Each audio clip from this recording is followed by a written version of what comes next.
Muy bien. Una información de último momento. Están allanando la sede de Avenida de la Plata de San Lorenzo. Ana Ortiz. Ana, te escuchamos. Diego, ¿cómo está? Buenas noches. Llegaron acá la policía a la sede de San Lorenzo más o menos a las 7:15 de la noche y siguen trabajando en el primer piso donde están las oficinas más importantes, ¿no? La oficina del presidente de San Lorenzo, donde se registró ese famoso video que inició la investigación y después, por supuesto, este allanamiento. Y tesorería. Llegaron 7:15 de la noche, siguen adentro. Recién hace instantes nada más hubo movimiento, ¿eh? Por esta puerta, que es la puerta por la que entraron a la sede, salieron 2 policías que son los que están trabajando en el allanamiento, y un testigo que evidentemente los acompañó, hizo todo este recorrido. Acá miren, si pueden ver ustedes, es la sede de San Lorenzo, acá hay un gimnasio y hay un molinete además por donde pasan muchos de los que ingresan directamente a las oficinas de la sede. Bueno, hasta recién, miren, acá están saliendo los efectivos de la policía junto al testigo. Parte del trabajo que hicieron recién fue monitorear ese molinete, la computadora que está conectada al molinete, y es parte también de lo que están pidiendo desde la policía y desde la fiscalía. Es el fiscal Vence el que lleva adelante este trabajo de allanamiento. Mira, van a volver a entrar directamente a las oficinas principales de esta sede en Avenida La Plata y van a seguir con el trabajo. ¿Qué es lo que están buscando? Principalmente tengo entendido que en el allanamiento lo que buscan es el registro de los ingresos y egresos dentro de esta sede. También el sistema de monitoreo de las cámaras y fundamentalmente del día en el cual el presidente de San Lorenzo recibía este pago, y también todo lo que es documentación. Así que hasta el momento no salieron, pero este fue el máximo movimiento que tuvimos de la policía, que todavía está adentro de la sede de San Lorenzo. Sé que en paralelo también había un allanamiento en la casa del presidente, pero acá se concentran todavía la atención de los medios. ¿Por qué? Porque llegaron 7:15 y siguen trabajando en el primer piso. Les digo, cuando llegamos se podía ver desde afuera el movimiento en el primer piso. Ahora cerraron todo, van a tratar de que el trabajo sea lo más hermético posible. Imaginamos que en cualquier momento van a salir y ya se van a retirar los efectivos de la policía. Qué vergüenza. Uno ha estado tantas veces en esa sede ya, la verdad.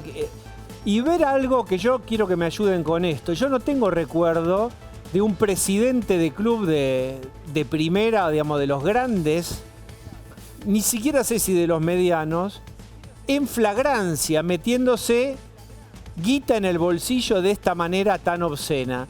¿Me ayudan en la mesa, Anita, si vos te acordás? ¿Hubo algún escándalo tan obsceno en el fútbol? De otro estilo, por supuesto que sí, pero de un presidente de un club, San Lorenzo, Racing, Boca, River, metiéndose la platita en su propio bolsillo. En este caso, vamos a recordarle a los que no saben, eran $25.000. La idea era que era una coima para que prueben las inferiores, para que meta a jugar a determinado muchacho. ¿Tienen recuerdo ustedes, Gonza, Ana? No, yo, de imagen como esta, la que más me recuerda es la imagen de Porretti, el intendente de Pinamar, haciendo esto con los dueños de 2 boliches, ¿te acordás? Pero parecido a esto no vi nunca, honestamente. Ana, ¿vos tenés recuerdo algo de estas características? Muchísimos años en Pinamar. Claro, no, y mucho menos vinculado al fútbol. En la política nos acostumbramos, lamentablemente, ¿no? Como que naturalizamos el tema de los bolsos que volaban, el dinero guardado, cómo se coimeaba, pero en tema fútbol no tengo imagen, no tengo el recuerdo de esto, de una mujer entregándole $25.000 a un presidente para que su hijo pueda estar fichado en las inferiores. Es un montón. Bueno, ahora lo que están pidiendo, principalmente, más allá de la documentación, están pidiendo el registro de esa cámara ese día y en ese horario puntual. Yo digo, es más, todavía hay policías que están tanto en planta baja como en el primer piso trabajando. Llegaron 7:15 de la tarde y siguen pidiendo el registro de las cámaras y todo lo que puedan llevarse desde la policía en el registro de las computadoras. Moretti dijo para defenderse que era una donación. Mirá vos la forma de recibir para la donación. A la Fundación Moretti. A la Fundación Moretti. Pero no quedó registrado en el balance. Está bien, y no queda registrado en el balance. Entonces es una donación a título personal a un bolsillo personal también. No hay...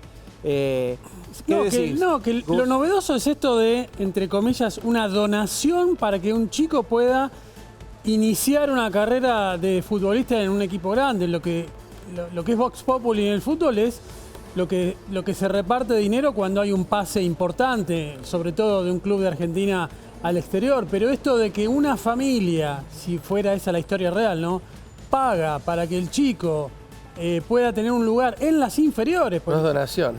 No, lo que sea, buscar la forma que sea, pero ese tipo de inversión o de apuesta financiera de alguien de afuera hacia el club es bastante llamativo, por lo menos para mí. Y la pregunta que se instala y que está pendiente, por supuesto, es si esto es un hecho único o es la punta del iceberg de una mecánica subterránea y muy instalada en los clubes de fútbol. Bueno, Hay dos uno delitos supondría que configurados. sí, lo que pasa es que una cosa es decir esto ocurre, otra cosa es verlo. ¿Ustedes recuerdan cuando ocurrió? No estoy comparando y linealmente, pero una cosa era las notas en gráfica de las denuncias de corrupción, Claro. del calafate, etcétera. Claro. Y otra cosa cuando las cámaras de Jorge Lanata en ese momento Te lo muestran. te empezaron a mostrar las habitaciones, ¿sí? Es decir, el impacto visual de algo que es directamente ligado a la Es corrupción. que Diego, hay un rol que es el rol del intermediario, que está reglamentado en el mundo del fútbol. De hecho, tiene un porcentaje establecido que se cobra por un pase a un futbolista, que básicamente, si Moretti lo hubiese hecho legal, esto es decir, mire, yo le voy a hacer de intermediario entre usted y un club, el tema es que él es presidente de ese club, que ahí hay un primer... acá lo que me contaba... No puede estar en los dos No, sombreros. Si él es sos juez y parte de intermediario, esto. vos tenés que velar por digamos, por lo mejor para el club. No metiendo no podés hacer las dos cosas y mucho menos recibir de esa manera dinero totalmente negro. Ana, ¿qué va a pasar ahí entonces? ¿Están revisando la entrada para corroborar que eso ocurrió Sí. tal o cual día? ¿Van a revisar las cámaras? Sí, el registro de cámaras, el registro de ingresos y egresos. Recién te mostraba el molinete porque, bueno, es todo este camino, ¿no? Pero yo les digo, 7:15 llegaron, nosotros estábamos en ese momento y fueron directamente al primer piso. El tesorero no estaba en el lugar, llegó minutos después y están acá adentro con los testigos. Lo que creemos es que van a seguir trabajando un tiempo más, es probable, para poder llevarse la documentación que sea necesaria. Pero lo que tengo entendido es eso, documentación, papeles, registros principalmente de ingresos y de egresos y todo el sistema de cámaras para ver efectivamente el día ese, qué pasó, qué registro hay de eso y además lo que ustedes decían recién, ¿no? Si esto es una prueba de algo que venía pasando y hay que ver entonces la justicia qué va a encontrar en este allanamiento. Qué triste para San Lorenzo, además, que es un momento que no es especialmente bueno. Sí. Tener este agregado del presidente tan apuntado. Yo no sé si la AFA dijo algo hasta ahora, si hay un comité de ética de la AFA que se haya pronunciado. No sé cómo van a actuar el resto de los clubes, si van a actuar corporativamente y en silencio, si es una oportunidad para sanear el sistema. Me estoy haciendo muchas preguntas para hacer un día bien. No, mirá, te cuento la declaración del Chiquitapia.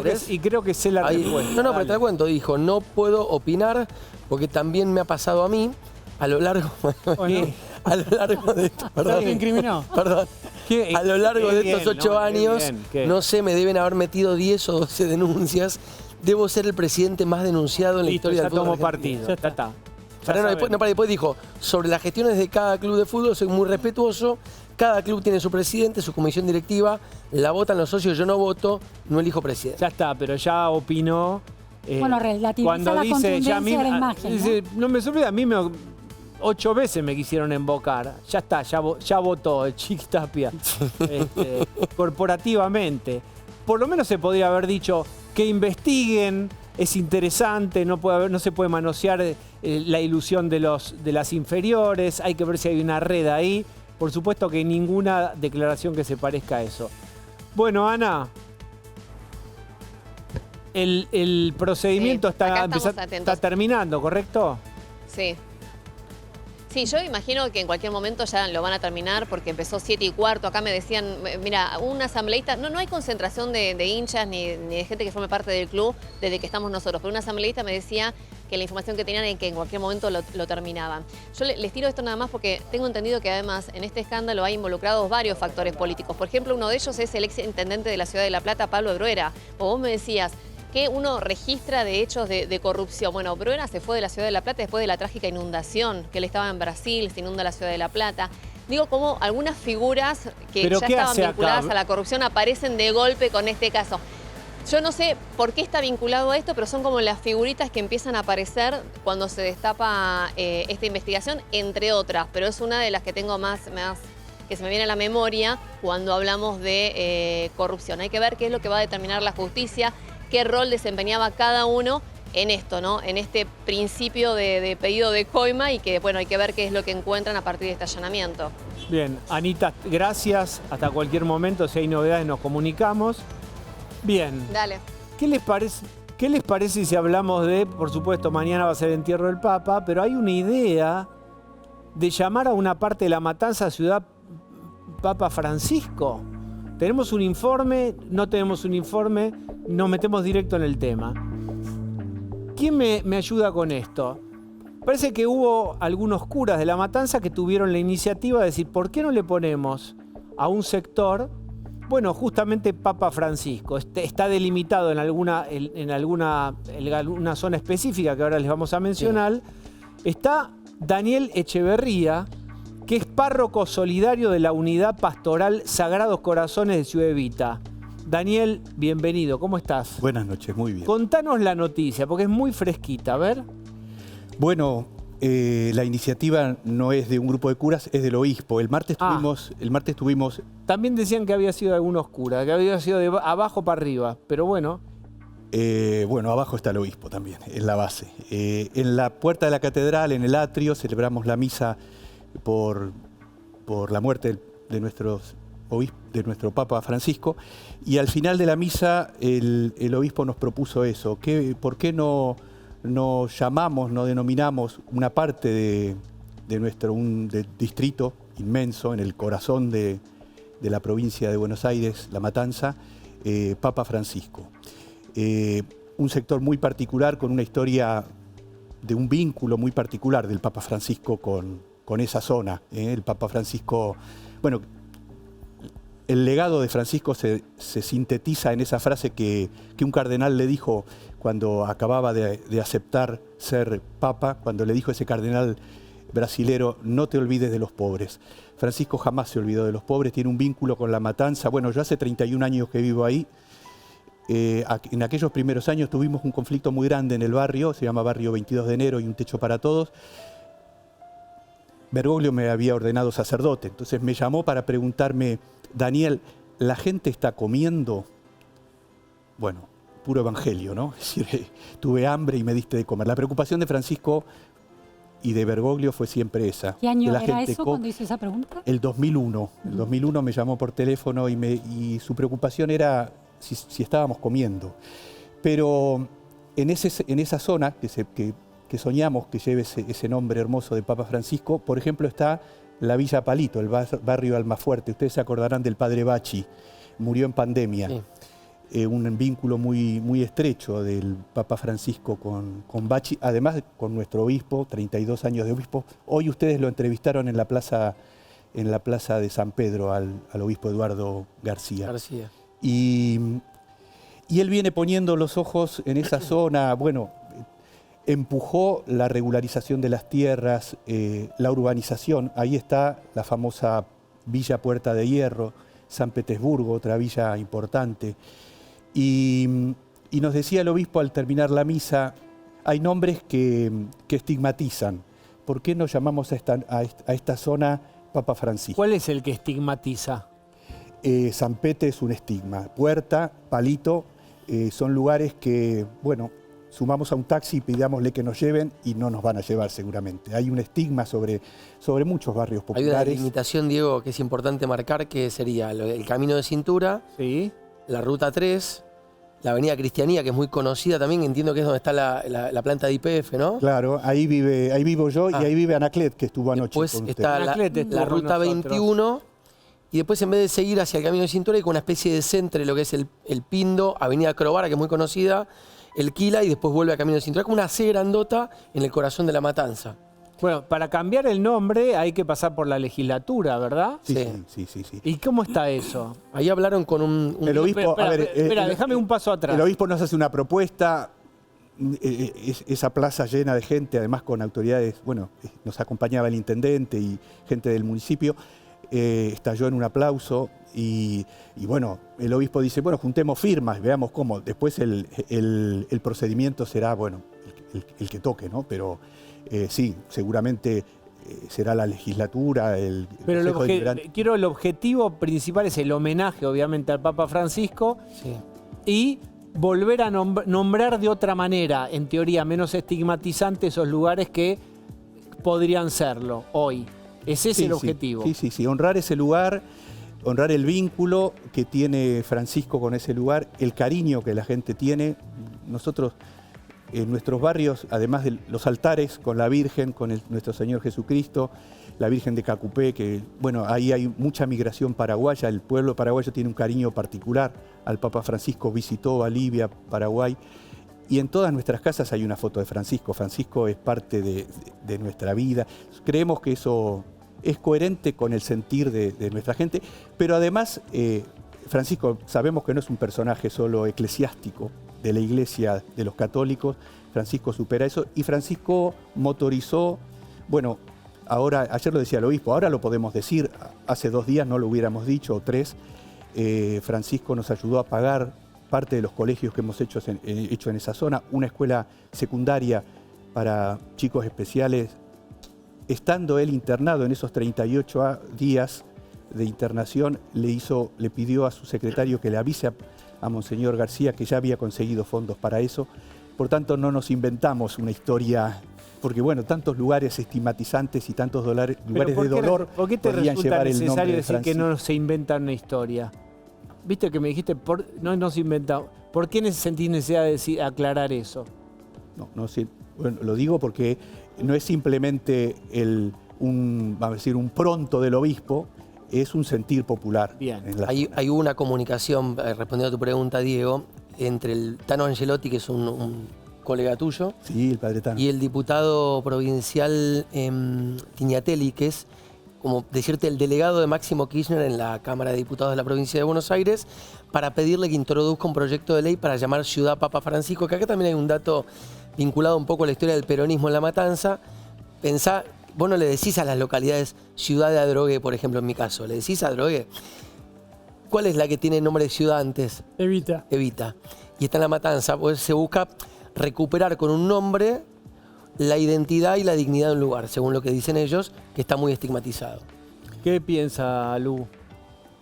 Bueno, si el cambio de nominación, si en el nombre de la rosa está la rosa, si el cambio de nominación implica realmente un cambio profundo de la situación o una esperanza de que la situación cambie. Me interesaban los nombres que mencionaba Daniel de los distintos barrios San Petersburgo. ¿De dónde nacen esos nombres? ¿Cuál es la historia de esos nombres para que se hayan convertido en nombres estigmatizantes? A ver, esos barrios nacen de una historia dolorosa de nuestra patria, que es la expulsión de los pobres y de los villeros de esta ciudad de Buenos Aires, que fueron llevados como basura a La Matanza. La Palito es eso. El padre Bachi vivía en Buenos Aires y ¿Quién llegó cuándo? apenas 8 años fue llevado a La Palito cuando levantaron todas las villas empezaron a levantar las villas de Buenos Aires. El barrio Villegas, uno de los barrios del que soy párroco, ¿Eso de gestión también. Cacciatore o antes? Antes. Villegas, bueno, todavía le decimos las precarias. Eran unas casas que supuestamente eran temporales. Todavía estamos viviendo. Pero Daniel, ahí. te lo pregunto bien, ¿dónde está Entonces- la estigmatización en los nombres? Para comprenderlo, pues no lo conocemos.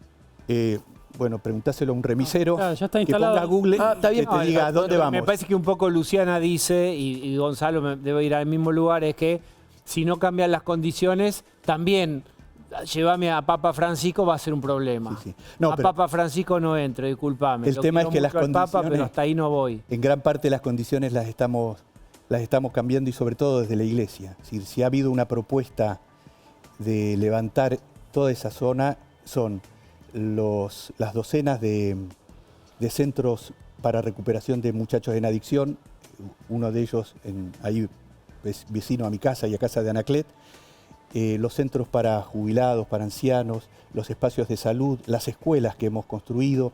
El cambio lo estamos haciendo y desde abajo, con la gente, nuestros barrios. ¿El Estado está ausente en esa zona? Una parte de las tierras responden, la propiedad sigue siendo de esta ciudad de Buenos Aires, que todavía no se ha regularizado la tierra. Mi barrio tiene 39 años. El año pasado se terminó de construir la primera escuela de un barrio que tiene 100 manzanas. Pero yo te hago una pregunta, yo no Y quiero... lo vamos haciendo entre todos. ¿Sí? Pero ¿por qué Espinosa qué dice esto? Si le preguntás, ¿qué pasa ahí con eso? Bueno, no sé lo que dirá Fernando Espinosa. Bueno, será parte del gobierno de la solución. provincia. No quiero meter una charla política ahí, pero pues estamos hablando, no quiero dar vueltas con esto. Una cosa es la dignificación, una cosa es el día del orgullo de los valores villeros, como estaba instalado. Una cosa es dignificar la pobreza y otra cosa es sacar de la pobreza, que ustedes están construyendo escuelas, están haciendo polideportivos, cosas para dar una vida mejor. Entonces, lo preguntamos de los distintos estamentos del Estado. ¿Hay apoyo ahí del Estado, sea municipal, provincial o nación, o lo están haciendo ustedes? Pues si no es como un no lugar, no Estado. Bueno, nosotros hemos empujado siempre lo más posible una presencia inteligente de la Iglesia y del Estado, que es donde las cosas funcionan, o de otras, porque no somos solo nosotros, son los clubes de barrio, son las asociaciones del mundo civil, que se pone al hombro el barrio, que lleva adelante Sí. Hemos dado muchos pasos en caminos inteligentes en caminos de conjunto y en otras. Eso no lo hace la Intendencia, quizás desde la ingenuidad te pregunto, ¿eso no lo hace la Intendencia? También, pero no solos. No solos y porque, a ver, las parroquias que tenemos, una capilaridad, una conexión con el barrio que, bueno, la escuela o el centro de salud a veces lo tiene, pero pocas instituciones tienen tanta capilaridad. Nosotros detectamos situaciones y le ponemos el corazón a cosas que, bueno, a ver, nosotros respondemos a lo que nos manda el Evangelio. Dice, tuve hambre, me diste de comer, tuve sed, me diste de beber, estuve desnudo y me vestiste. Yo no me pregunto, le toca al Estado, me toca a mí. Lo que pasa, Daniel, a mí me toca, no reclaman soy el al párroco. Estado porque está buenísima la capilaridad que ustedes tienen. El tema es llenar esos capilares de recursos para distribuir. Sí. No hay un pedido ahí de larguen los recursos. Lo hay, pero sabemos lo que está pasando con los recursos en Argentina y sobre todo para la obra pública. Sabemos cómo está la obra pública. Pero la obra pública, ahora no hay obra pública. Pero yo no quería que pasara esto y pasó. Que es desde el regreso de la democracia, salvo los años de Vidal, estuvo en manos del peronismo la provincia. Ah, sí. Sí, bueno, nosotros respondemos desde la fe, la interna de los partidos políticos. Bueno, entiendo, Daniel, que no te corresponde a vos, por favor. Nuestro es... No te queremos achacar esto, simplemente, por lo menos lo digo en lo que hace a mí, me sorprende mucho que lo vayan a buscar a Tiniatelli, que es un pibe de La Matanza, es delegado de Máximo en la Cámara de Diputados y forman parte de un espacio político, y yo te eximo a vos de esto, por favor, que gobierna La Matanza ya no con Vidal, siempre, no es que ahí no tenés Vidal de por medio. No, dije No, Eugenio Adel, los 4 años únicos de todo el La proceso Matanza, de la recuperación. a diferencia de la provincia, fue todita peronista. Toda entera. Todita enterita peronista. Entonces digo, Tiniatelli y su partido político son responsables del desastre que es La Matanza, del cual se ocupan Daniel y sus colegas con mucha hidalguía para devolverle dignidad a un montón de gente que está hecha pelota. A eso lo que digo, que no se apropie la causa a alguien que no le corresponde simplemente. Sí, por eso yo vuelvo a decir, y basta mirar la misa que está grabada en el atrio de la catedral. Nuestro obispo Eduardo, al terminar la misa, nos lo propuso. Es una iniciativa de la Iglesia. Perfecto. Y ahí le vamos a poner el corazón. Está con nosotros Pablo Abeluto también, viene para hablar de otro tema, que es lo que pasó en la Feria del Libro, pero fue secretario de Cultura, viene de toda la vida de política. Después vamos a hablar con María Castiglione de Economía. ¿Qué pensás de esto? Yo creo que si hay un mensaje, yo que no soy una persona de fe, que soy tan judío como católico, pues soy un hijo de madre judía y bautizado, creo que el impacto que tuvo la figura del Papa y su fallecimiento tiene que ver exactamente con lo que él está diciendo, con el compromiso con los pobres. A veces se lo quiere disfrazar de otra cosa, pero es sobre los pobres. Y en ese sentido me parece bien que quieran llamar a su barrio o a una parte de su barrio con el nombre. Entiendo perfectamente la estigmatización que sufre una persona que cuando tiene que anotar en su dirección donde vive, tiene que poner para un trabajo, tiene que poner Villa Palito, y lo más probable es que no le den ese trabajo. Exacto. Entonces, comparto lo que dice, comparto el trabajo que hacen. Entiendo que el Estado, que hoy está tan denostado, tiene un rol, y si tiene un rol lo tiene ahí, del nivel que sea. En un momento como este, en el que tenemos una idea de que el Estado no sirve para nada, está claro que en lugares No, ¿para quién en los tiene que él el habita, Estado sirve para el nada? señor Jesús Huerta de Soto, al que admira bueno, está bien. el presidente y considera que debería ganar el premio Nobel, pues es el mejor economista de la Tierra, el mayor anarcocapitalista, piensa eso. Y el presidente Pero también está piensa No, de hecho, eso. usó una frase de Milei hoy, Diego. digamos, cambiando el nombre de Bergoglio por el Estado, dijo, es el maligno, que es lo mismo que habían dicho de Bergoglio. Entonces lo que quiero decir es que el Estado sirve. Pero el Estado está con las ideas de Huerta de Soto a través de Milei hace 14 meses. Sí. Y él está. Yo no estoy discutiendo las pésimas gestiones que tuvo la provincia de Buenos Aires a lo largo de su historia. Lo que estoy diciendo es que quien debe intervenir, además de la gente de fe, además de los vecinos, es el Estado. Decimos lo mismo. Yo digo lo mismo. Exacto. El que no dice lo mismo es el gobierno nacional, que no cree que el Estado tenga que ocuparse de las cosas de la Bueno, gente. pero el gobierno provincial tiene el discurso del Estado presente, pero la realidad es que en los 40 años de democracia, la presencia fuerte del peronismo en esa provincia, el Estado presente Fíjate- ha sido muy fallido. Fíjate qué interesante lo que él contaba, cómo se resolvía el problema de las villas en Buenos Aires hace 40 años o más, poniendo a la gente en camiones y llevándola a vivir a otro lugar. Sí, como ¿Y cómo buses se resolvió humanos. en el gobierno de la ciudad de Buenos Aires? Urbanizando los barrios. Sí. Y a mí me impresiona que hay gente que le da vergüenza que se haya hecho eso. Hay gente que considera que no se debería haber invertido dinero público en urbanizar Rodrigo Bueno, el barrio 31 y un montón de otros barrios. Así que me parece súper valioso en este contexto evocar la figura del Papa en muchas cosas que nada tienen que ver con los discursos dominantes hoy en la Argentina. María, ¿vos tenés algunos números sobre inversión, obra pública, etcétera? ¿O tenemos alguna idea si es esta primera parte del gobierno de Milei es acomodar la macroeconomía, hacer el ajuste, sin eufemismos? ¿Hay una etapa en donde sí está prevista alguna intervención? O sea que esto es el Estado Nacional y por ahí tendríamos que hablar del gobierno provincial. Bueno, primero, buenas noches, y como católica practicante, la verdad que me parece muy bueno todo lo que estabas comentando y el rol de la Iglesia, que en un Estado que creció a lo largo del tiempo y llegó a 40 puntos del PBI, era un Estado gigantesco con impuestos cada vez más grandes, que además tenía déficit y que se financiaba no solo con emisión monetaria, sino con deuda, pero sobre todo con emisión monetaria y por lo tanto inflación, o sea, afectando a los que menos tienen. Era un discurso que obviamente era totalmente contradictorio.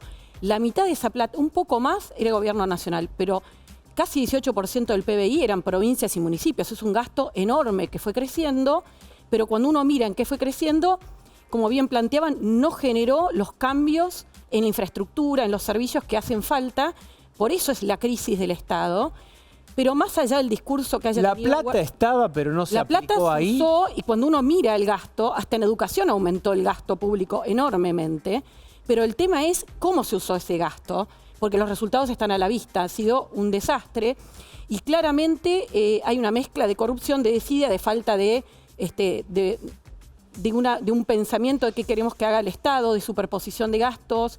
Esto, te diría, se intentó revertir en parte en el gobierno de Cambiemos y volvió de vuelta en el gobierno de Fernández. Yo remarcaría que más allá de la ideología de Huerta de Soto o lo que plantea Milei en la teoría, sí es interesante retomar, y creo que está muy escondido, los 10 puntos del Pacto de Mayo que se firmaron el 9 de julio pasado, donde casi todos los gobernadores firmaron, y lo que plantea ahí es ir convergiendo a un tamaño del Estado de 25 puntos del PIB, o sea, el tamaño del peso histórico, y concentrar cada nivel de gobierno qué tiene que hacer. Cuando vos decís 25 puntos, para los que no sabemos... Es un cuarto ¿qué del valor significa? agregado de lo que se genera todos los años, porque lo medimos en relación al PBI. Es el tamaño que tenía en la historia, en promedio de la historia, los gobiernos, el gasto público, nación, provincias y municipios.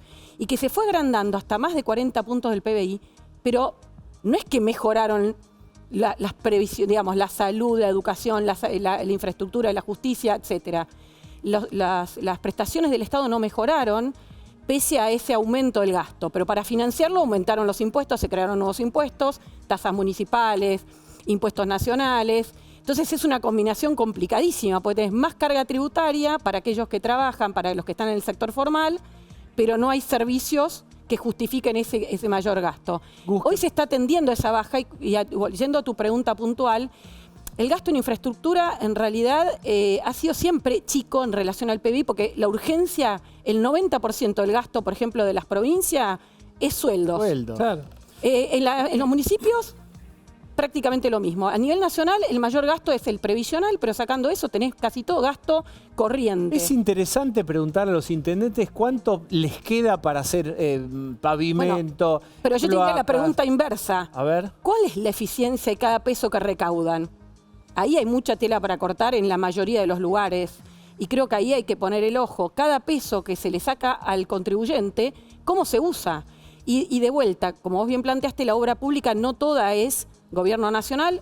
Y de hecho hay préstamos del BID, de Banco Mundial. De hecho, mucha urbanización de las villas se hizo con préstamos del BID y de organismos internacionales. O sea que yo creo que acá hay un tema que es replantear todo esto, sentar sobre la mesa, salida el riesgo de hiperinflación, la peor crisis, el peor momento. Ahora que la economía está en un proceso, falta todavía recorrer, pero más ordenado, poner sobre la mesa esta discusión. Lamentablemente vienen las elecciones y estas discusiones quedan en un segundo plano, pero creo que es muy importante. Pero decís, transformar toda la discusión en una pregunta que vos sentís que hay que hacerse en algún momento. ¿Cuál es la pregunta? ¿Cuál es el rol que va a tener cada nivel de gobierno? ¿Cuál es el tamaño del gasto? Sin superposición y pensándolo, y en función de ello, ¿qué gasto y qué impuestos? Y que la gente tenga claro qué tiene que hacer cada nivel de gobierno. Y obviamente la clave de esto es poder tener un Estado que tenga 25 puntos del PBI, que no es para nada un Estado desaparecido, sin Estado, pero que sea un Estado eficiente que genere sinergia, no haga lo que pueda hacer el sector privado, haga justamente lo que no puede hacer el sector privado y que trabaje a nivel municipal, que hay muchos casos, con las ONGs, con el sector privado para justamente poder potenciar. La Iglesia ha tenido que tomar roles, por ejemplo, las iglesias, que en realidad son propias del Estado. Esperá, ahí está clarísimo. ¿Qué pensás, Daniel, de lo que te está proponiendo o de lo que propone María en el sentido de la macroeconomía y el rol en el gasto, etcétera? Me supera, me supera. Y porque yo conozco la chica, la pequeña. Eso, y la pequeña es el comedor en un barrio donde hay que sostenerlo porque la gente no puede comer en casa. Que es lo básico. Empezaba contándoles eso. Francisco me llamó para decir, la gente come. Hoy todavía nos tenemos que llamar mutuamente por teléfono y preguntarnos, ¿come la gente? Y la gente no come. Bueno. Sobre todo no come en la mesa familiar, que es donde todos tenemos que comer. Esa la entiendo. Esa creo que se debe multiplicar y todos merecemos comer. Y comer que es educarnos, es salud, es jubilación. Pero es comer, es lo primero. Pero agua potable, que puedan tener baños, que puedan tener pavimentos para no tener llegar y irse con barro, ir a trabajar o volver de trabajar escuela, todo embarrado. Hay que observar eso también. Sí. Por eso digo que la obra pública, la inversión, esa inversión básica que hay que hacer en todos nuestros barrios es urgente, es escandaloso. Mi barrio tiene 39 años, pero claro, todavía no se han puesto de acuerdo la Ciudad de Buenos Aires con la provincia, con el municipio de La Matanza para regularizar esa tierra. ¿Que de quién es? De los que la habitamos, de los que hicimos ese barrio lo que es, de los que le pusimos alma, corazón y vida, migrantes, a los cuales muchos todavía consideran que hay que devolverlos a sus fronteras y a los que habría que ponerle quizás una tarifa en la salud pública o en la educación. Lo hemos hecho todos. ¿Qué falta? Que el Estado nos diga, ahí está, toma tu papelito. Papelito, la propiedad de tu casa, vendela como se debe vender, valorá, esta es tu casa, te lo reconocemos. Nosotros no podemos vender nuestra casa en un precio razonable porque no tenemos lo básico, las escrituras. Bien, ¿vos qué decís? No. Y Francisco movió esto con toda el alma. Es verdad. Respecto al rol del Estado, bueno, este gobierno tomó una decisión clara que es desterritorialización del gobierno nacional, que si las cosas ocurren en la provincia o en el municipio, las partidas presupuestarias tienen que salir de la provincia o del municipio, y eso es lo que entra en tensión ahora, porque ¿dónde están los recursos para hacer la lo más evidente, lo que vemos todos, el estado de las rutas nacionales, es algo que la descentralizó. que está muy presente. Y después, cuando el estado es tan grande, se van armando círculos o anillos alrededor del estado para ver quién captura primero la partida del estado, y así es como se van formando, digamos, capas de lobbies de todo tamaño para ir apropiándose de ese estado. ¿Qué dice Pablo? No, yo coincido. Para mí no es menor la ideología del presidente. O sea, todo lo que estamos diciendo es que el Estado tiene que intervenir, y lo que el presidente dice es que el Estado no tiene que intervenir. Entonces, para mí no es menor eso. No es menor que en la Argentina no haya más obra pública. No es menor. Porque lo están pagando los vecinos de él.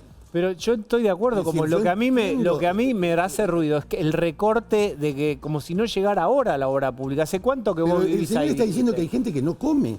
No. ¿Hace Lo cuánto acabas de que no decir. comen? Pero seguramente hace un montón de tiempo, Diego. Por supuesto que hace un montón de tiempo que la gente no come. Pero la gente no está comiendo y el gobierno no está resolviendo, el Estado, lo que debería estar resolviendo. ¿Qué Estado? El provincial. Yo estoy de acuerdo. ¿Cuál querés? Uno que se ocupe. El Estado es uno solo. Uno que se ocupe. El Estado es Porque uno la plata solo. es de los mismos vecinos. Bueno, debería serlo. No, No pero es- para, Diego, para. Bueno, a ver, Gonzalo sí tiene la solución. No tengo la solución, Decilo. pero digo, hablemos, hay un tema jurídico, no es lo mismo el Estado. Hay niveles del Estado, Pablo. Estamos hablando de personas. Pablo, Vos me estás hablando del Pablo, Estado. ¿me dejás terminar, Pablo? Te dejo terminar, por supuesto, es tu casa. Si fuese todo lo mismo, el Estado Nacional circunstancialmente por 4 años lo gobierna La Libertad Avanza, el Estado Provincial lo gobierna circunstancialmente por 4 años Kicillof, y el municipal, que es donde está pasando lo que dice Daniel, lo gobierna el PJ. Ojalá fuese todo, pero no lo es. Pero estoy igual de escandalizado que vos, Sí. Gonzalo. Lo que estoy diciendo es que, primero, así es la democracia. Y sí, Son, en última instancia, son las decisiones soberanas de los Y sí. vecinos de La Matanza que votaron a unos para su Exactamente. municipio, a otros para su provincia y a otros para el país. Ahora, es el deber nuestro digo, de él y mío, y de la gente que interviene en la política, exigir que bien. los problemas más urgentes se resuelvan y sí, como ella dice, empezar a pensar cómo se resuelve la administración. Lo que pasa es que la Porque si lo que vamos a hacer es jurisdicción, pasar el Pablo- Estado del 40 al 25 y creemos que va a dar mejores servicios que los pésimos servicios que hoy da. pero Pablo, No, para el tema un de- dato Pará, ese dato de María, que lo Pero contaste es un dato María. cierto. Pero Pablo, un dato técnico. Mirá, Es un vos dato sos el cierto de abogado de María. No, pero hay un dato objetivo técnico. Pero lo vas a tener que esperar el dato. Respirá. Respirá. Yo quiero que respires y quiero que la gente entienda cómo cuando la ansiedad sube, simplemente No. respiramos con el diafragmático. Seguime. ¿Me agarro acá? Dale, Así, juntos. el ombligo, ¿se hincha? ¿Viste que Gracias, podés? Dieguito. 40-25, dale. Gasto público. Bueno, vuelvo a repetirte, cuando subió de 25 a 40 a lo largo del tiempo, cuando empezás a mirar en qué aumentó el gasto, no fue ni a mejorar la infraestructura en grandes líneas, no es que no se hicieron obras, por supuesto que sí, pero no alcanzó, o sea, y bajarlo justamente es poder empezar a mirar qué cosas está en manos del Estado que realmente no aportaban ningún valor, Estoy totalmente ningún de acuerdo. servicio. Entonces, me parece que esa es la discusión y también de vuelta, creo que no es discutir, porque este problema no es nuevo. No es nuevo para nada, no lleva 14 meses ni 16, lleva muchos años y por eso creo que es momento de discutir de verdad estas cuestiones. Muchas de las obras de infraestructura, que de hecho en algunos momentos se criticaron las obras, decía el cemento no se come. Entonces cuando se hacen obras de infraestructura critican que no comen. Bueno, vos también en un punto cambiaste el eje, te hablaron de infraestructura y hablaste de comer. Son todas cuestiones, la Bueno, urgencia de pero, la comida, el tema de la no son infraestructura. equiparables. Igual, Y aparte hay otro déjame tema. decir- Pero están hablando, chicos. El aumento hay- del hay gasto tiempo público para todo. no bajó el hambre ni la pobreza, todo lo contrario. Coincido. Lamentablemente, creo que sí hay un foco que en este gobierno libertario que bajó el gasto fue el aumento de la tarjeta alimentaria y la UH inmediatamente. Eso fue importante en el proceso de altísima inflación, que no alcanza obviamente. Ahora, Nada es la misma alcanza. gente la que no come hoy nada que la alcanza. que no comía hace un año. Diego, no, hay que Nada destacar- alcanza en una economía que estaba cayendo y con altísima Eso, inflación. ¿Qué, Eso qué está pasa con la probado. ahora vuelvo, pero se menciona tarjeta alimentar. ¿Se notan los efectos? ¿Sirve los aumentos, la actualización de la tarjeta alimentaria UH? La gente sigue yendo al comedor. A ver, no sirve. Sí, no sirve. La plata, el dinero no vale, no tiene el valor. No alcanza. Lo que se aumenta no Nada cambia si alcanza y no hay empleo. valora La lo realidad es que la única salida es el trabajo, o sea, Digo, nada te va a compensar eso, es imposible. Claro. Está bien distribuir, pero también hay que crear riqueza. Y la Argentina hace 11 Desde años, 2011 que la economía no crece. 11 años que no crece y, digamos, a veces la Iglesia tiene una visión de la economía que tal vez es contradictoria con los objetivos de mejorarle la vida a la pobreza. Ese también es un problema que hay que discutirlo, me parece. Discutirlo con Daniel, No, es la persona al lado. No, es que, a ver, a veces la Iglesia y el propio Papa Francisco tenía unas ideas que, obviamente, exaltar, visibilizar a la pobreza está muy bien, pero a veces tenía unas ideas económicas que iban tal vez en contra de generar los recursos, la riqueza que terminaban favoreciendo a los más pobres. Me parece que hay ideas encontradas entre lo que Pero quería... ¿cuál era concretamente? Porque Bueno, tampoco se puede pedir al Papa Francisco que te arme un portfolio de inversiones, no está para eso. Por supuesto. Para eso no. Pero ¿cuáles eran? Decirlas. Pero su idea del neoliberalismo, del Sí. capitalismo, y finalmente las estadísticas lo dicen, desde que el neoliberalismo se impuso en Occidente a partir de 1989, la pobreza bajó significativamente en casi todo el mundo. El capitalismo, no el neoliberalismo. Bueno, el capitalismo y el neoliberalismo. No le tengamos miedo a las palabras No, bueno, pero no es lo neoliberalismo. mismo. Bueno, Pero pero Tengo miedo a los resultados de las palabras. Pero que los resultados son esos. Pero hay Bajó la pobreza en todo el mundo. Bueno, pero donde no con está él, neoliberalismo, digo. Donde está él, no. Digo, está todo el mundo. Pero en La Matanza, en ese barrio que se quiere llamar Papa Francisco, no bajó la pobreza. Y hoy hay más gente yendo al comedor que la que estaba yendo el año pasado. Está ¿o me bien, equivoco? pero tuvimos unos planes ¿Me económicos. equivoco?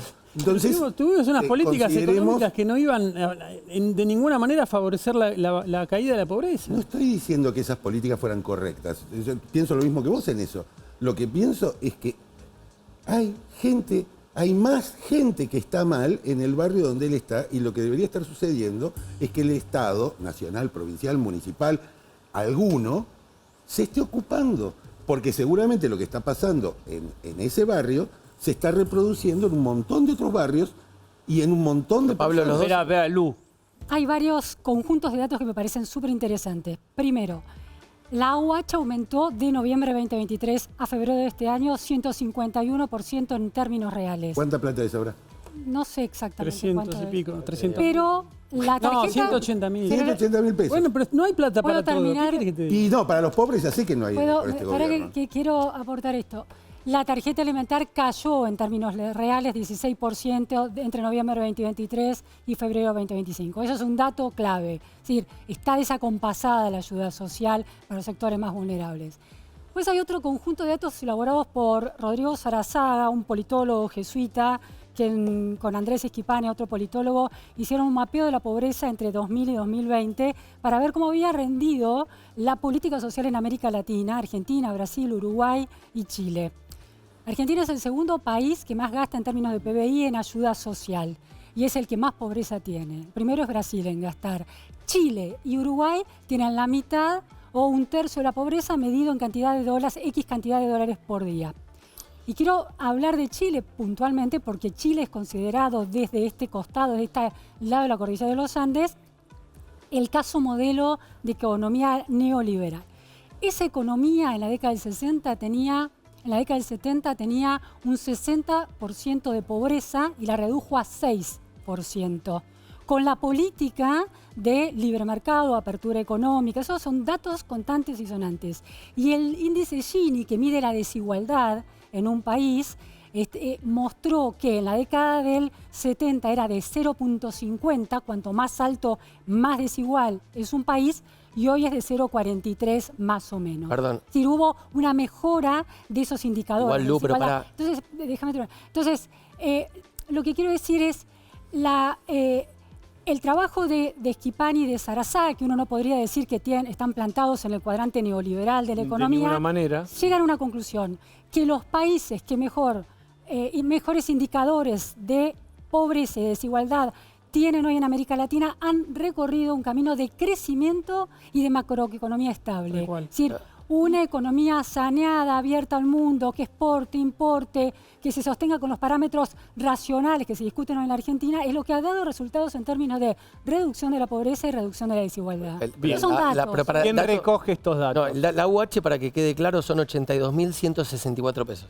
Digo, para ponerle número Bueno, real. pero eso subió en términos yo te reales. dejé terminar acá. Pero eran 20.000, 30.000. Un dato que me parece que es importante, sobre todo por algo que dijiste vos, Pablo. Vos destacaste el barrio 31, la Rodrigo Bueno. En los momentos en el que el gobierno de la ciudad no coincidió con el gobierno nacional, Mauricio Macri no se quejaba de Cristina Kirchner, fue y lo hizo.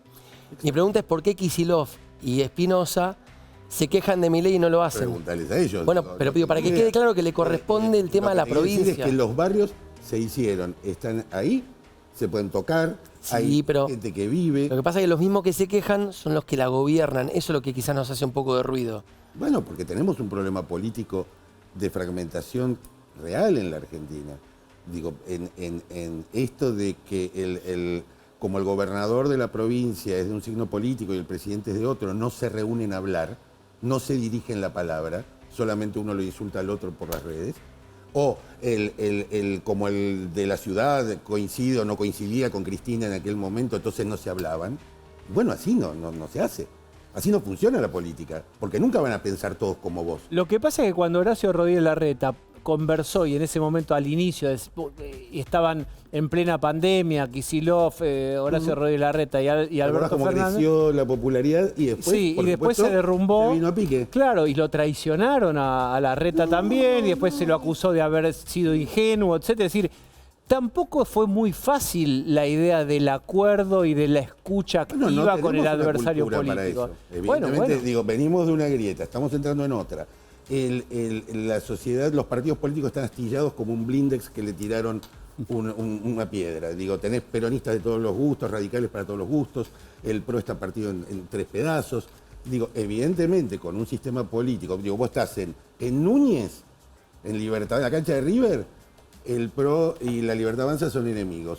Caminás 10 cuadras, cruzás el Estrada, se quieren estar juntos. Digo, los partidos políticos han perdido toda identidad. Digo, entonces, la reconstrucción que hay que hacer de la política, o la construcción de una nueva política, probablemente en lugar de la que tenemos, sea una tarea que tenemos pendiente. ¿Quién te gustaría de presidente? ¿Me lo contestás? No tengo pausa, pero tengo otra. Sí, porque quiero que Te lo puedo todo decir. esto se transforme en GPS político. ¿Dónde está Pablo Abeluto? Mandame tu ubicación. Espérame. ¿Qué pensás vos de esto que estamos hablando macroeconómico, de crecer? Los datos de luz son interesantes de escuchar. Sí, los datos de luz también me superan. Pero a mí me parece que, y vos decías ahora, no alcanza para todos. La mayoría de ustedes son padres o madres de familia, creo. Yo soy padre, pero soy cura. Cuando hay una urgencia, sabemos por dónde se empieza en casa. Si tenemos un chiquito con una discapacidad, Totalmente. la prioridad es él. En el centro está el último, el que sufre, el que la está pasando mal, el viejito.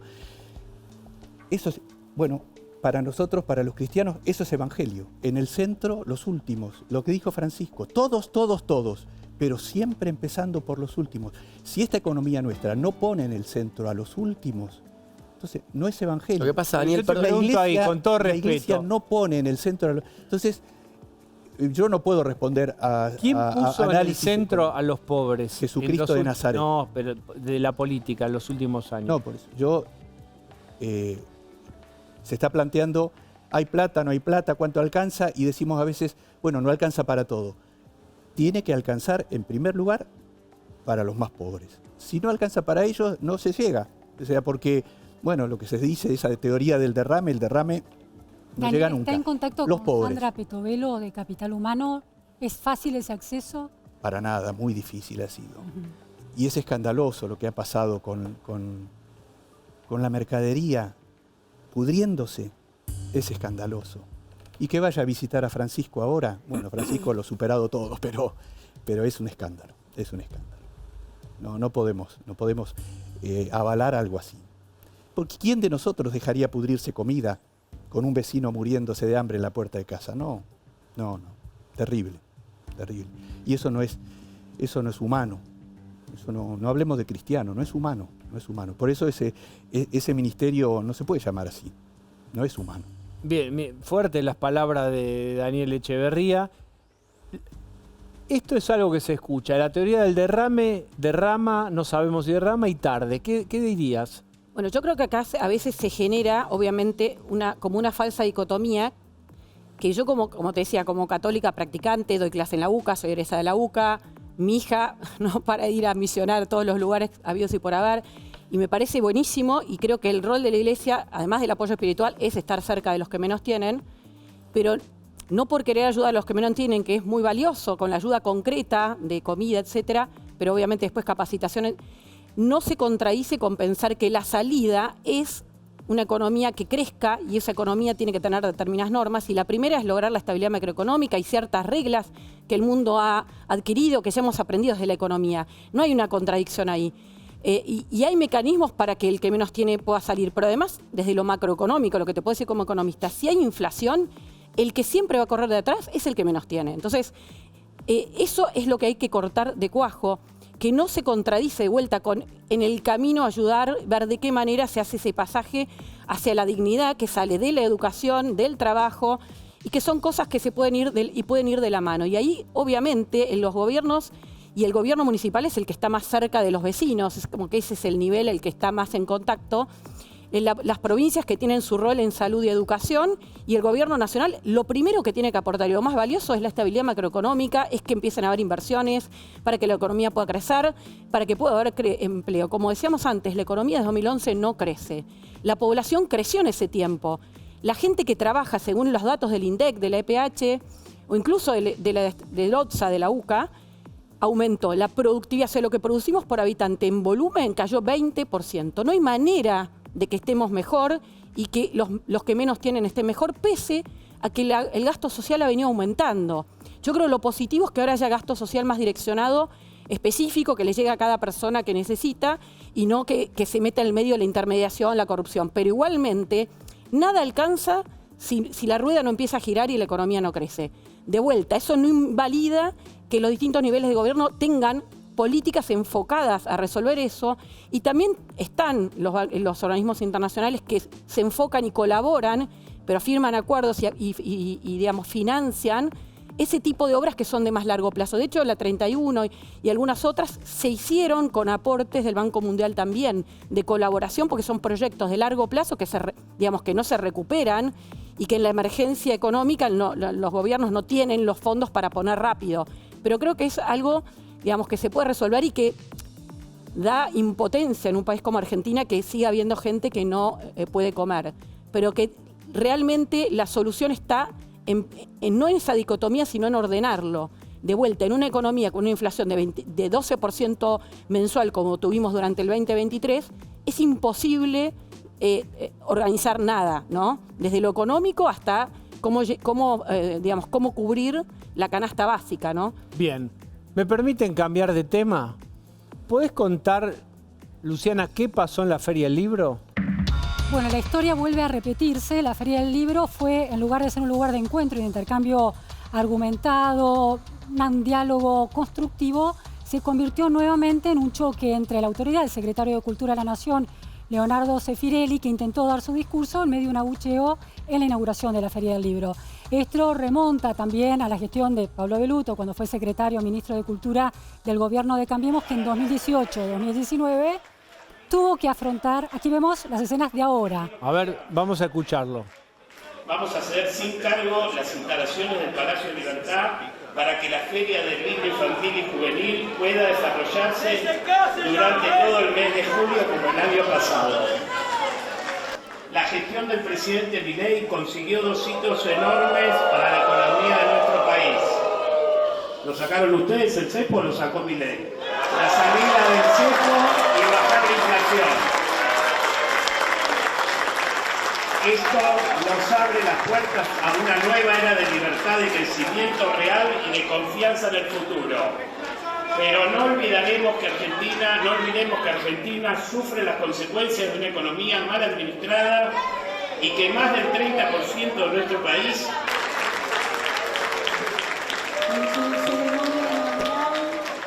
Bueno, así estaba Leonardo Sefirelli dando su discurso en el medio de una participación muy activa del público. El año pasado directamente no fue. Recordemos que el Estado Nacional no quiso tener presencia en la Feria 2024. Este año intentaron construir un diálogo más fluido con los organizadores de la Feria del Libro. Y esto nos remonta a esta gestión que decíamos de un gobierno también del cuadrante derecha, Cambiemos, cuyo ministro secretario de Cultura en 2018-2019, Pablo Belluto, también vivió escenas como esta. Entonces la gran cuestión aquí es qué pasa esta cuestión casi contracíclica, que cuando hay gobiernos de un cuadrante determinado, en este caso derecha o centro-derecha, la cultura que identifica la Feria del Libro, o algunos representantes de la cultura sienten profunda resistencia a escuchar esa palabra. A ver, yo rechazo los abucheos, los padecí, como vos recordabas, en más de una ocasión. O sea, soy un abucheado veterano. Y, experto.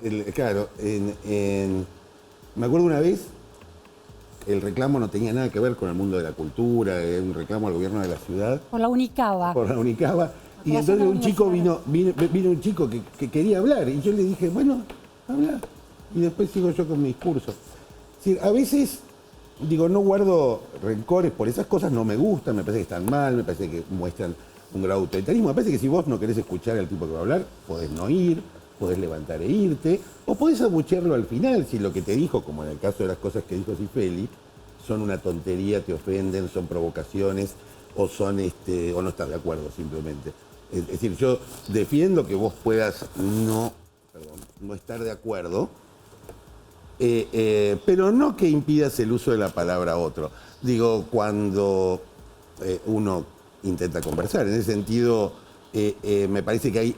Lo que pasa es que también tenemos esta cosa donde la inauguración de la Feria del Libro se convierte como por la visibilidad que un sector que normalmente no tiene tanta visibilidad tiene en ese día, en una vidriera claramente para manifestarse políticamente.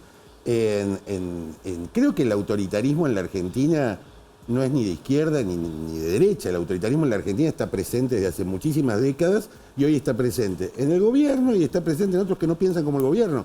Digo, no es una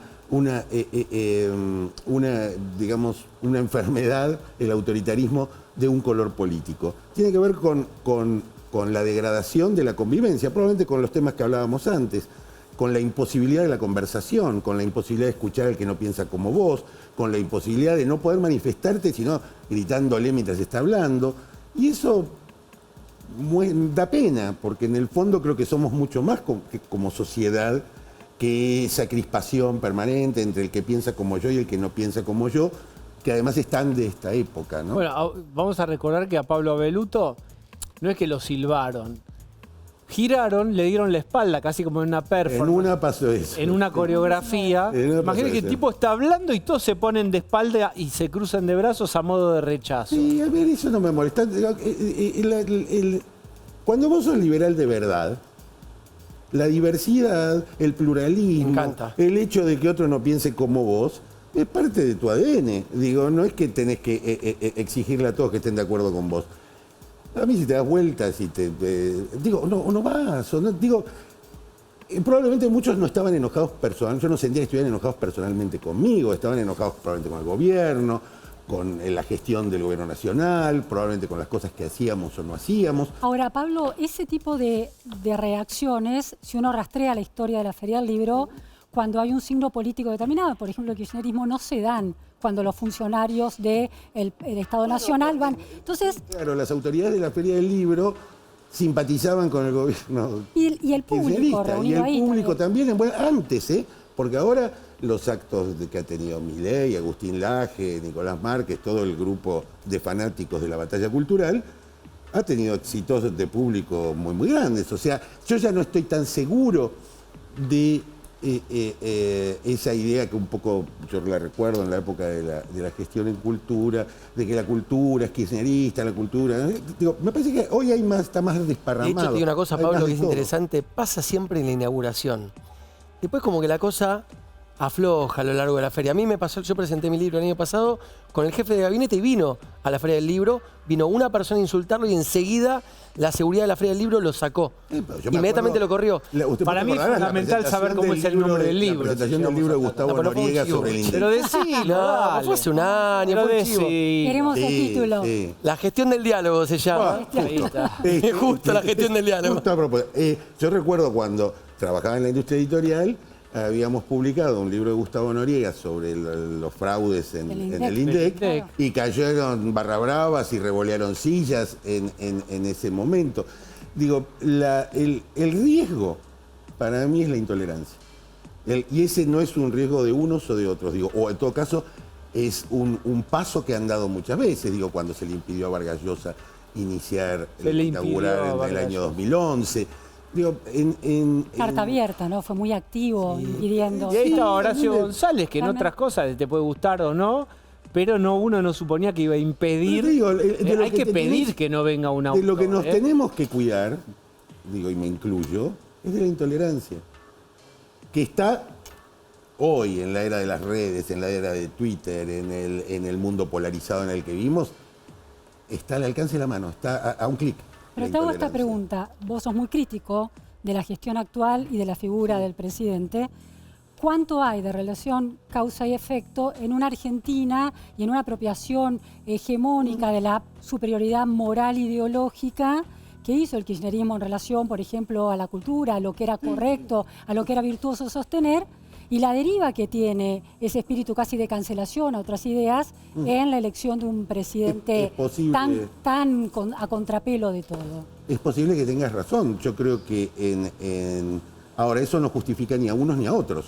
Digo, sin dudas, Milei no vino en un plato volador a la Argentina. Digo, Milei es un producto extremadamente argentino, profundamente argentino.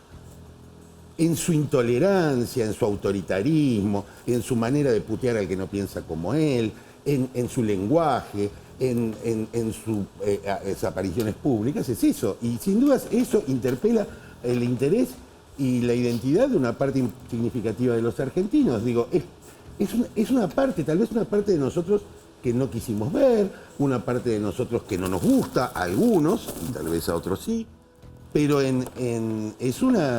Milei es una parte, me quedó... Hacia afuera, sácalo, lo tenés... Es una peluquería. Tenés el micrófono escondido en la cabeza, Pablo. Ponen unos micrófonos muy raros. Ahí está, ahora sí, es eso. Bueno, no sé si se escuchó, si no se escuchó, lo siento. Sí, se escuchó. Ahora, cuando arreglemos el micrófono, la gente quiere saber qué votarías vos. Te voy a contar, había un chiste de Quino. Sí, pues la a mí me encantaba. La gente te vio hacer esto, mirá. ¿Sabes qué? Yo me quedé en el paradito en el mismo lugar. Tal vez los que giraron fueron los otros. Bueno. No porque yo conocía a mucha gente que era muy republicana en una época y ahora son republicanos intermitentes.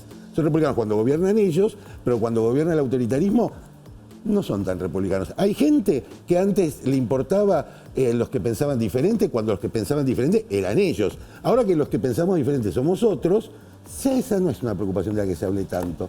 Hay gente que le preocupan los pobres según un gobierno y no le preocupan según el otro.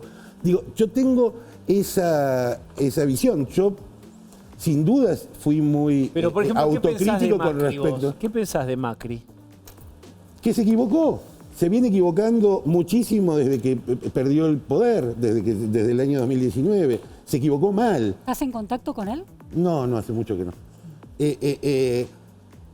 El momento en el que Macri decidió... Está hablando de alguien que fue secretario y ministro. Y editor de... Sí, a ver, pero yo respeto mucho la figura de Macri. Creo que la historia le va a dar un lugar muy importante en nuestra historia democrática, pero estoy convencido que cometió una larga lista de errores que llevaron al PRO prácticamente a su extinción.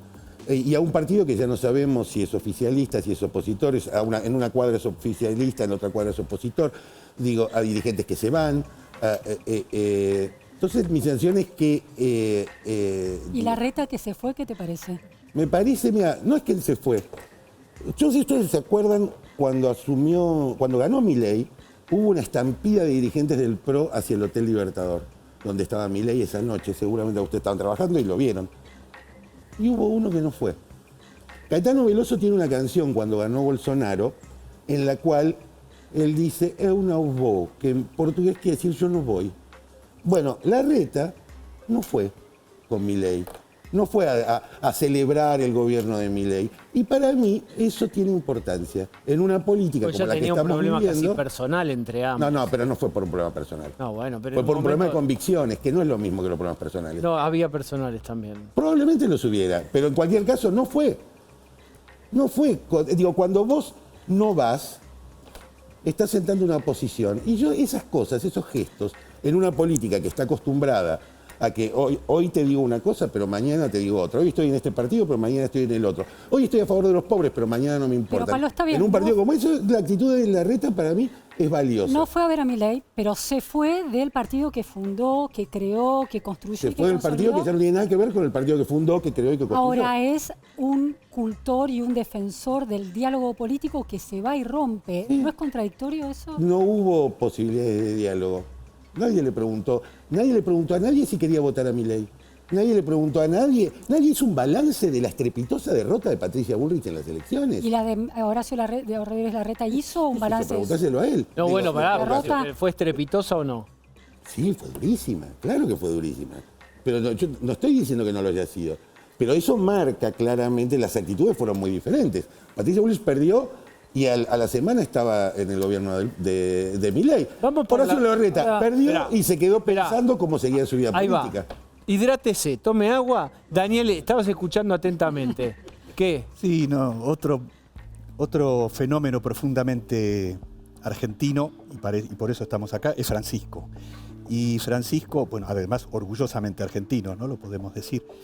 Francisco, frente a esto, tenía esos famosos 4 consejos, ¿no? A ver. Los tengo acá. Frente a todo problema, él decía, la unidad por sobre el conflicto.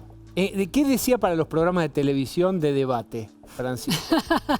La unidad, Conflicto. la unidad por sobre el conflicto. ¿no? Total. Bien. La realidad por sobre la idea, digo, la realidad esta de la que hablamos. Sí. No hay asfalto, no hay educación, no hay salud, la realidad sobre la idea.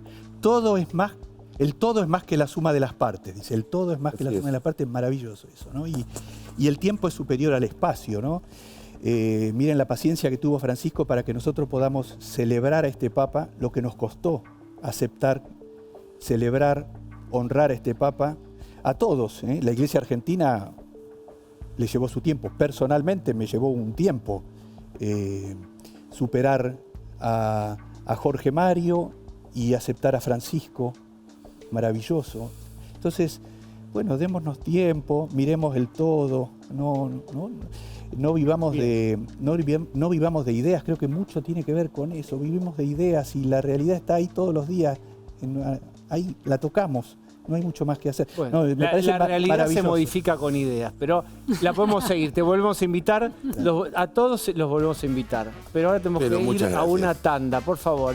Parte integrante del programa, la tanda, vamos.